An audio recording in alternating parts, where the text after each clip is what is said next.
प्यारे बच्चों, अभी हाल फिलहाल में एक घटना घटित हुई। आप सभी को पता है एक डॉक्टर के साथ कैसी निर्मम डॉक्टर की हत्या की गई, जो कि सुन करके रूह कांप जाती है। आज भी हमारे देश में स्थितियां अगर बन रही हैं, लड़की हॉस्पिटल में नहीं सुरक्षित है, गवर्नमेंट हॉस्पिटल में नहीं, प्राइवेट हॉस्पिटल की तो बात जाने दो, हॉस्पिटल हो, स्कूल हो, कॉलेज हो, लड़कियां अपने आप को सुरक्षित मानती हैं कि अगर हम उस पोजीशन पर, उस जगह पर हैं, रात में भी हैं, तो हमें कोई दिक्कत नहीं। तो वो लड़की के साथ ऐसा हादसा होता है जिससे पूरा देश आज शर्मसार है। किसी को हम जवाब नहीं दे सकते। अगर दूसरा देश हमारे ऊपर प्रश्न चिन्ह लगा दे तो हम कुछ नहीं बोल सकते। हम कैसे अपने देश को स्वतंत्र मान लें? यही नहीं, अपने बिहार में मुजफ्फरपुर में भी एक ऐसी ही घटना हाल फिलहाल में ही हुई। मात्र 11 साल की उम्र की बिटिया के साथ रेप किया गया और फिर उसे मार दिया गया। कितना सोच का विषय है। कितने ऐसे पापी लोग, हैवान भी नहीं कह सकते, शैतान भी नहीं कह सकते, कैसा शब्द उनके लिए प्रयोग किया जाए ये हमारी आत्मा से निकल ही नहीं सकता। और ऐसे लोग हमारे समाज में खुलेआम घूम रहे हैं। तो कैसे कोई बिटिया, कोई भी कैसे लड़की अपने आप को सुरक्षित महसूस कर सके?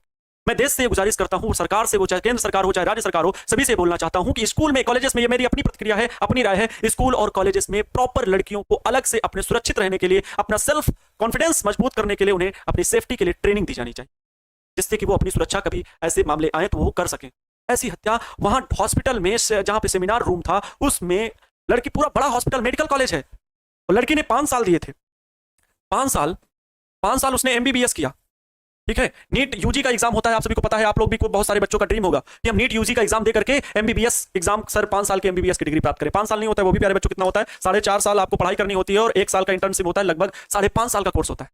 और उसके बाद वो लड़की एमएस का कोर्स कर रही, मास्टर इन सर्जरी बोलते हैं, एमडी और एमएस के लिए, जिसका प्यारे बच्चों नीट पीजी का एग्जाम होता है।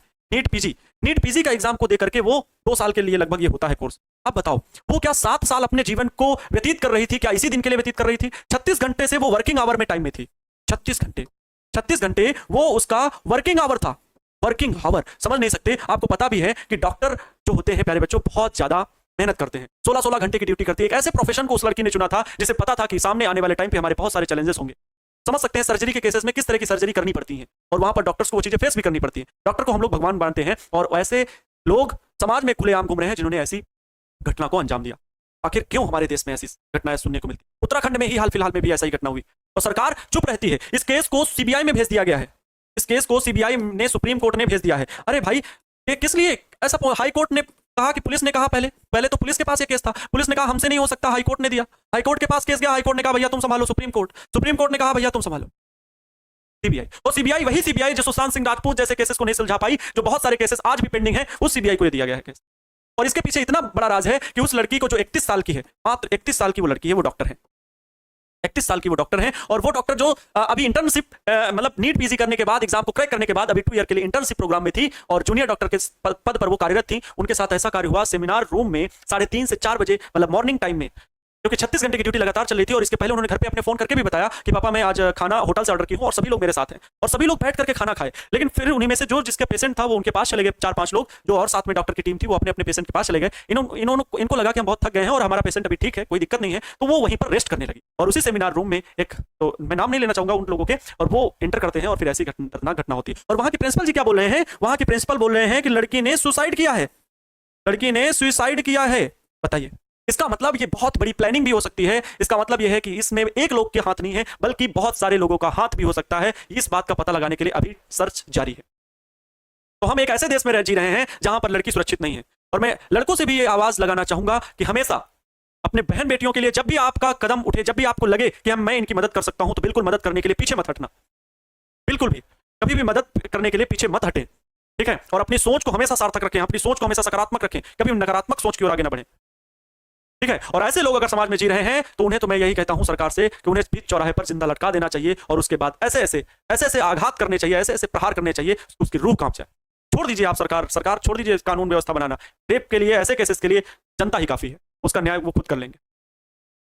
ऐसे ऐसे केसेस हो रहे हैं, क्या बीती होगी? आंख से ब्लड आ रहा था, चश्मा जो कांच का था वो आंखों में चुभ गया, आंखों के भीतर कांच के क्रिस्टल पाए गए जब पोस्टमार्टम हुआ।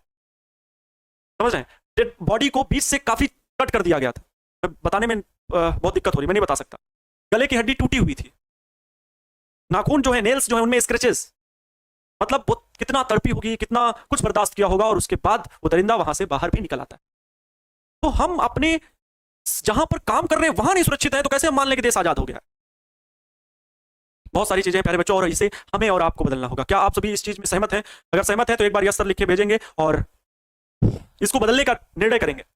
हमारे सामने या हमारे आसपास कभी ऐसी घटना दिखी या महसूस भी हुई तो उसका मैं तगड़े से विरोध करूंगा, और उसके लिए फिर प्रहार प्रहार निश्चित है। ठीक है?